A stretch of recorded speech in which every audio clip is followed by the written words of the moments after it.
एक ताज खान नाम के भक्त थे। करौली में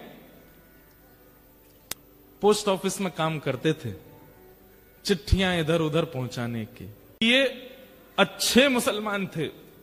अच्छे मुसलमान मतलब जो इनकी परंपरा का नियम होता है, इतने बजे ये पाठ करना, ऐसे टोपी पहन के घूमना, इतनी बजे नमाज करने जाना, आदि आदि जो भी उनके क्रम होते हैं, वो सब नियम से करते थे। काली ताज खान दूर दूर तक वृंदावन से, ठाकुर जी से, श्री जी से कोई संपर्क नहीं, कोई संबंध नहीं, लेकिन स्वभाव अच्छा था, स्वभाव मीठा था, उग्र नहीं थे। बल्कि इन्होंने अपने डाकघर के जो मुखिया थे उनसे कह करके कि मुझे इतने बजे नमाज के लिए जाना होता, मुझे जाने दिया जाए, वो जाते थे। और जो भी इनके ग्रंथ होते हैं उनको पढ़ते रहते थे, खूब अच्छे से अपने धर्म का पालन करते थे। लेकिन मदन मोहन जी बड़े टेढ़े ठाकुर, इनके मन में आ गया कि इसको अपना बनाना है मुझे। एक बार एक चिट्ठी आई मदन मोहन जी के गोस्वामी जी की, और ये चिट्ठी बांटने यही जाते थे सब जगह। तो जैसे ही ये मदन मोहन जी के गोस्वामी जी की चिट्ठी लेकर के जैसे ही सीढ़ी चढ़ने लगे ऊपर, तो द्वारपाल ने इनको वहीं रोक दिया। बोले क्या बात है, क्यों चढ़े आ रहे हो ऊपर? बोले अरे भैया हम डाकघर से आए हैं, चिट्ठी है, गुसाई जी की चिट्ठी देने आए हैं। बोले आप यहीं रुक जाओ, हम गुसाई जी को बुला के ला रहे हैं, भीतर मत आना। हाँ नहीं आ रहे, हमको भी कोई शौक नहीं अंदर आने का, यहीं खड़े हैं, बुला दो। अब वो द्वारपाल भीतर गया, पीछे जाकर के जाने ऐसी कोई क्या व्यवस्था उसको लगी, वो वहीं व्यस्त हो गया उसको करने में, गुसाई जी को बुलाना ही भूल गया। अबे बाहर खड़े खड़े प्रतीक्षा करें, दोपहर हो रही है, इतनी तेज धूप पड़ रही है, अभी तक आए नहीं। थोड़ी देर प्रतीक्षा करने के बाद इन्होंने द्वार खोला, मंदिर का मुख्य द्वार बाहर वाला खोला, खोल करके भीतर प्रवेश कर गए। डर तो रहे थे कुछ हो नहीं जाए, इधर उधर देखा, गुसाई जी, अरे भैया द्वारपाल कहां हो, चिट्ठी हम लेके खड़े हैं, ले तो जाओ। कोई प्रत्युत्तर नहीं देवे। तभी इन्होंने देखा कि हवा से, हवा के भाव से एक खिड़की, मंदिर की एक खिड़की कभी बंद होती है, खुलती है। तो इन्होंने सोचा अंदर बोल के देख लेता हूं, इसके अंदर झांक के बोल देता हूं, कोई होगा तो आ जाएगा। ये जैसे ही गए, खिड़की खुल रही थी, बंद हो रही थी, खुल रही थी, बंद हो रही थी। जैसे ही इन्होंने वहां अंदर झांक करके भीतर, गुसाई जी बोला ही और नेत्र खोल करके देखा तो सामने मंदिर में श्री मदन मोहन जी का इनको दर्शन हुआ। त्रिभंग ललित ठाकुर जी खड़े हैं और मंद मंद नेत्रों से, वैसे तो मूर्तिमंत ठाकुर जी ऐसे ही रहते हैं, लेकिन जैसे ही इन्होंने भीतर झांका तो ठाकुर जी इनको देख करके अपने नेत्र मटकाने लगे, ऐसे ऐसे करने लगे और बार बार ऐसे पलक झपकाने लगे। ये देख करके ये तो वहीं धड़ाम से गिर पड़े। अब तो इनके मन में वही भाव चले, ये कौन था? ऐसे कमल जैसे कटाक्ष नेत्र, ऐसी सांवली सूरत, ऐसे टेढ़ा सा ये पैर, ये टेढ़े से ये हाथ, ये पीतांबरी पहना, मुख पे वंशी धरे, ये कौन है ये? इन्होंने जैसे तैसे अपने आप को उठाया, जैसे ही पुनः चढ़ने लगे, इतने में ही द्वारपाल आ गया।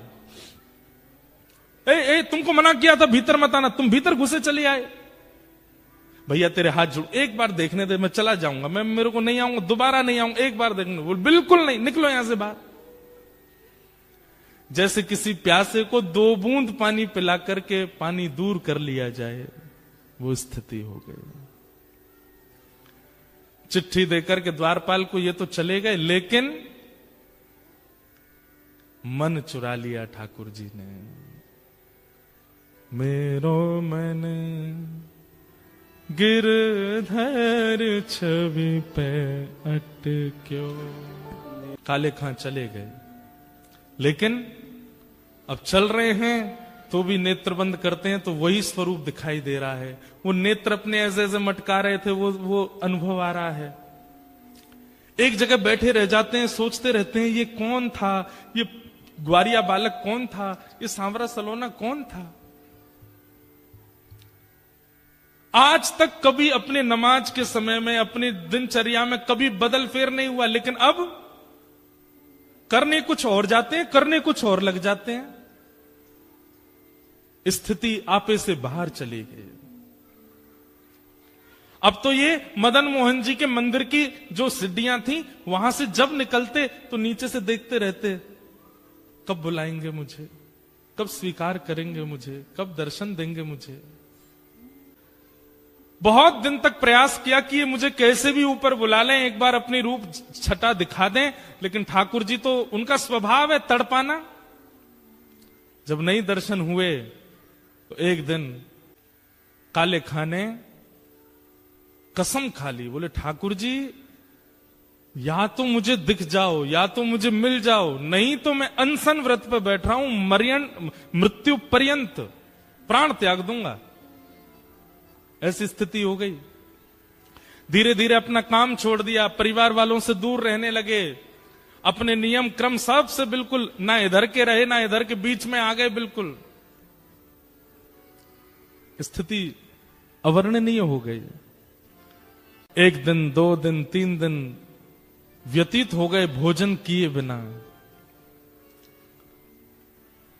3 दिन बाद श्री मदन मोहन लाल जी को बड़ी दया आ गई। बोले कि भूखा प्यासा बैठा है। अब ये भी तो बात है कि जैसे हम लोगों को तो पता है कि ठाकुर जी को मनाना है तो हम कथा में चले जाएं, ठाकुर जी को मनाना है तो संतों को भोजन करा दो, ठाकुर जी को मनाना है तो परिक्रमा करे आओ, ठाकुर जी को मनाना है तो यज्ञ कर लो। अब काले खां को तो कुछ पता भी नहीं है, वो तो जाति धर्म से भी अलग है, उसको पता ही नहीं है क्या करना पड़ता है ठाकुर जी को रिझाने मनाने के लिए। उसके पास यही तरीका था, ठाकुर जी के आगे कसम खाली, बोले मैं प्राण त्याग दूंगा, मुझे मिलो नहीं तो।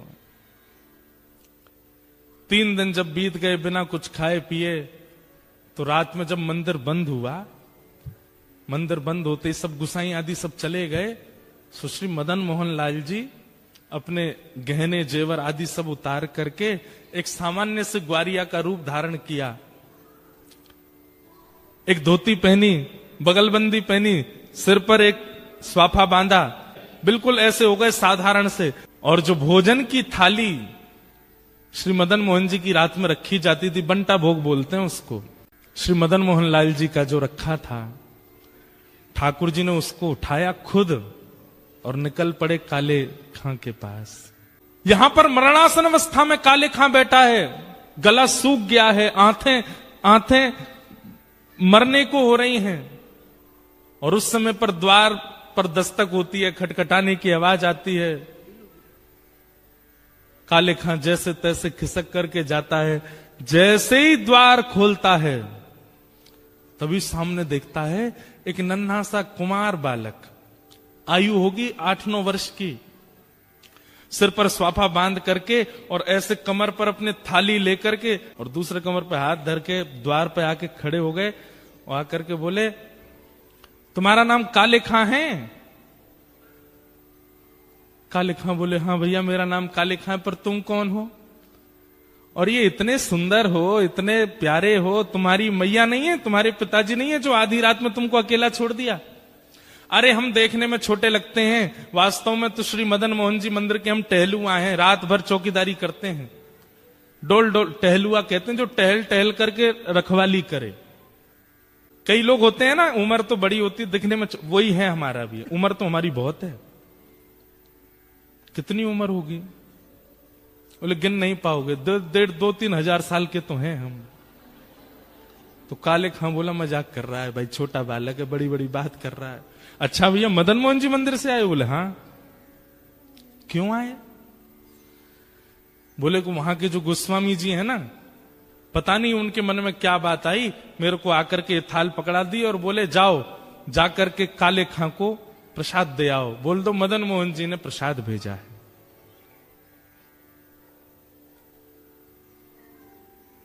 काले खां बोले सुनो, इसको तुरंत वापस ले जाओ, एक कौर नहीं खाऊंगा इसमें से।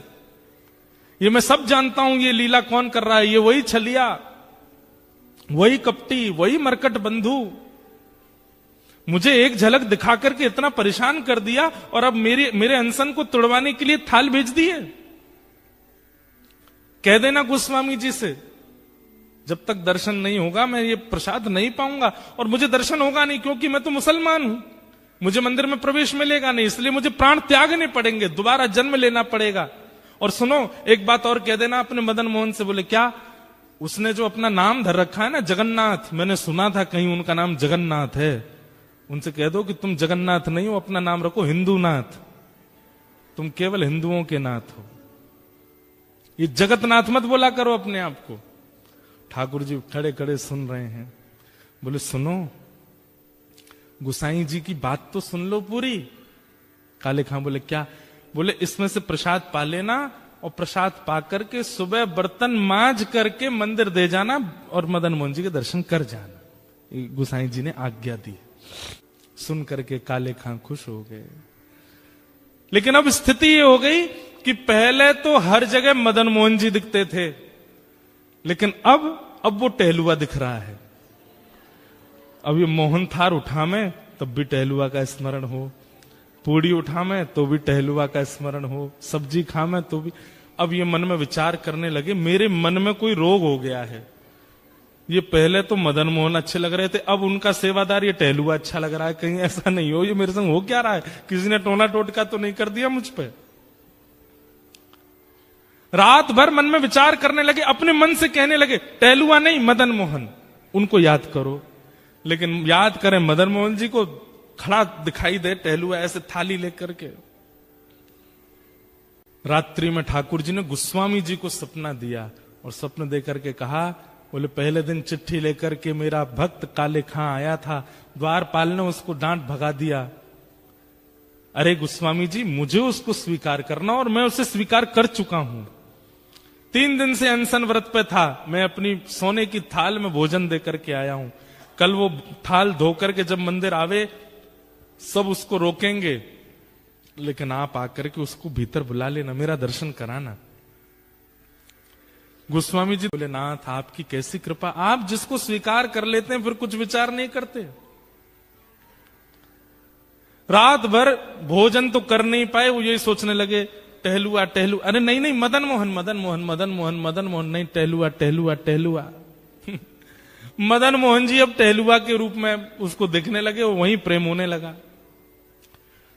सुबह उठ करके सारी सामग्री साफ करी, पूरी थाली साफ करके बोला भैया गलती हो गई, मेरे तो मन को कोई रोग हो गया है, मैं जाके गोस्वामी जी को थाल दे दूंगा, बोल दूंगा मदन मोहन जी नहीं चाहिए, अपना टहलुआ दे दो, मैं तो उसी को दिखता रहूंगा। यहां पर गोस्वामी जी सुबह सुबह आए, आते ही उन्होंने देखा कि मेरा स्वप्न सच है कि नहीं। तो मंदिर में प्रवेश करते सबसे पहले ठाकुर जी के भोग का थाल देखा, तो थाल वहां नहीं था। ये देखते ही गोस्वामी जी तो रोने लगे, हे कृपालनाथ ये कैसी कृपा, बड़े बड़े यज्ञाचार्यों को आपने स्वीकार नहीं किया, बड़े बड़े नाम जापकों को स्वीकार नहीं किया, बड़े बड़े भक्त जो दिन रात आपकी सेवा में लगे रहते हैं उनमें आपको कोई भाव नहीं दिखा, और एक मुसलमान, एक काले खान, दूर दूर तक जिसने भजन नहीं किया, उसके पीछे अपनी सोने की थाली दिया है रात में। जय हो आपकी। गोस्वामी जी प्रतीक्षा कर रहे हैं कब आएगा काले खान, लेकिन काले खान को तो अब गिल्ट फील हो रहा है भीतर से कि पहले प्रेमी कोई और था, अब प्रेमी कोई और हो गया है, अब तो मुझे टहलुआ चाहिए, अब तो मदन मोहन जी नहीं चाहिए। मंदिर द्वार पर जैसे ही पहुंचा, द्वारपाल से बोला सुनो ये थाली भीतर गोसाई जी को दे आओ। थाली तेरे पास कैसे आई? बोले कि उनको बोल देना रात में उन्होंने भिजवाई थी मेरे लिए टहलुआ के द्वारा। बोले कौन टहलुआ? अरे जो रात में मंदिर में रहता। बोले मैं ही तो रहता हूं रात में मंदिर में, मैं ही टहलुआ हूं यहाँ। बोले तुम नहीं, उस सुंदर वाला टहलुआ। बोले अच्छा तो मैं कुरूप हूं? बोले नहीं मैं ऐसा नहीं बोल रहा हूं, दो होंगे ना तुम, एक सुंदर छोटा सा काजल लगा करके सिर पे पगड़ी बांध के बढ़िया पीली सी पीता, और बड़ी अच्छी सुगंधी आ रही थी उसमें से, क्या वर्णन करूं उसकी रूप माधुरी का मैं। वो टहलुआ। बोले सुन तू यहीं खड़ा रहे, कोई टहलुआ नहीं है, मैं ही टहलुआ हूं, और मैं गोसाई जी को अभी बुला के लाता हूं, तेरी तो अभी खैर नहीं। भीतर गए, इतने में ही जाकर के थाल दिया। गोसाई जी बोले थाल लायो? कौन लेकर के आया थाल? बोले वो काले खान आया है द्वार पे, उसको भीतर नहीं लाए? बोले वो तो कह रहा है कि टहलुआ से मिलना उसको।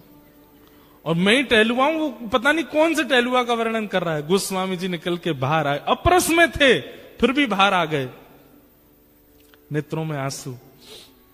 काले खान, कौन आया था रात को? बोले आपके मंदिर का टहलुआ आया था। मुझसे गलती हो गई, पहले तो मुझे वो प्रिय लग गए थे, लेकिन अब मुझे वो टहलुआ ही चाहिए। मैं मंदिर में कभी नहीं आऊंगा, आप जितना कहेंगे मैं उतनी रकम दे दूंगा, केवल वो टहलुआ मुझको दे दो जो रात भर यहां टहलता है। ऐसे कटाक्ष नेत्र थे उसके, ऐसी सुंदर सी नासिका थी, ऐसी मधुर मुस्कान थी, ऐसी सुंदर उसने पगड़ी पहन रखी थी और उसमें से ऐसी अद्भुत सुगंधी आ रही थी। हे गोस्वामी जी, मैं आपके आगे हाथ जोड़ के कह रहा हूं, अगर दे नहीं सकते तो जैसे दर्शनार्थियों के लिए नियम है कि सुबह इतने बजे आओ, दर्शन होते हैं मदन मोहन जी के, सबको मदन मोहन जी के दर्शन कराओ, मुझे वो टहलुआ के दर्शन करा दिया करो बस। गोस्वामी जी बोले चल टहलुआ से मिलवाते हैं। पहली बार श्री मदन मोहन जी के मंदिर के अंदर गए, ढूंढ रहा है काले खान कहां है, कब दिखेगा कब दिखेगा। तो बाकी सबको तो श्री मदन मोहन जी पाषाण रूप में दिख रहे थे, लेकिन काले खां को वो रात वाले टहलुआ के रूप में दिख रहे थे। ये रहे तेरे टहलुआ।